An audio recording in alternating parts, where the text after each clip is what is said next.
So one day at the Maples Collegiate, I put an announcement over the PA and said, Aboriginal youth interested in an after-school leadership program, join Joni in Foyer 4. And then I went to the foyer, and the bell rang, and I waited, and I watched as hundreds of students filed past me. And I watched them all go, and then one young man came in, turned the corner, took a look, sort of checked me up, looked me up and down, and said, I'm going outside for a smoke. And I said, okay, but don't go far. And in those days, you could still smoke on the site of the school. So he went outside, and I waited for some more students. No one else came, so I immediately picked up my coat, went outside, met up with this young man, and we went across the street for pizza, and we talked about a leadership program for 2 hours and what we might do. And the following week, he brought back 4 friends. I brought back my graduate student research assistant / colleague who was teaching at the nearby elementary school. And we sat down and we chatted, and that was the start of Rec and Read. Rec and Read began in 2005 as a community-based participatory action research project titled The Cultural Approach to Urban Aboriginal Youth Sport and Physical Activity. Together with Indigenous youth, researchers, educators, community members, and non-Indigenous allies, this program continues today. Grounded in Indigenous teachings, the program provides an innovative and culturally relevant opportunity to promote physical education and mentorship among young people. At participating sites, university and community mentors support high school students to plan weekly after-school physical activities. These programs are run by the high school students in a number of elementary schools for younger children and youth across Manitoba. It started off at Children of the Earth, and when we started off there, we had a solid group of regulars who'd been there for a few years, coming again and again. So we'd go and we'd have kind of like an open gym at Children of the Earth, where we'd play maybe like a pickup game of basketball or floor hockey, or we'd order food, make sure that snack was prepared.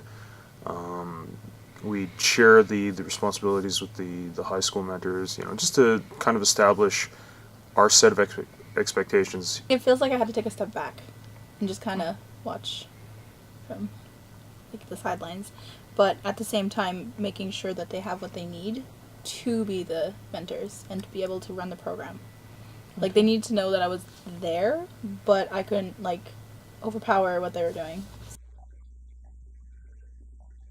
While the health implications of Rec and Read are far-reaching, the program has also had a significant impact on the lives of those involved through the research, development, and delivery of the program.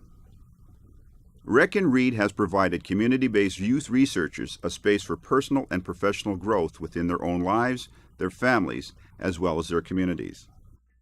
It's definitely given me a lot more experience with classroom management, because my stream of study is physical education, and I've worked on my community as a substitute teacher for a few weeks. Thinking back to when I first started, coming from a community into high school, it definitely got me involved in the school and the community, and from the program I built friendships and relationships with the staff and people involved from the school and the students, and also being involved in the community, like the neighborhood that I was living in with the younger students in the schools. It's kind of given me the opportunity to become a better leader within my family and my community and all that, and yeah, it gave me the opportunity to get more people involved just with everything. This is probably one of the neatest things I've heard in all the years doing Rec and Read, but we were just at John Taylor talking about the program, and one of the teachers said to me that one of the high school mentors said, "It's cool to be Indian at this school." Over the last 10 years and through much collaborative learning, the program has expanded to over 7 urban sites and 5 northern sites in Manitoba. The successes of the program are reflected through the strength and knowledge of Indigenous youth, increasingly taking on a leadership role in health research. When I started with Rec and Read at the Maples, there wasn't a lot of Aboriginal youth involvement in the school, like in sports or in other clubs, activities. And Rec and Read was, even though it wasn't, Aboriginal only Yeah. who could be involved, but it, like we talked about how it empowers the high school mentors, but it also kind of gave that empowerment to the Aboriginal youth. They had this program that they were a part of and they were kind of in control of, right? A lot of it was that they planned it, they ran it for these kids, they became the role models for them.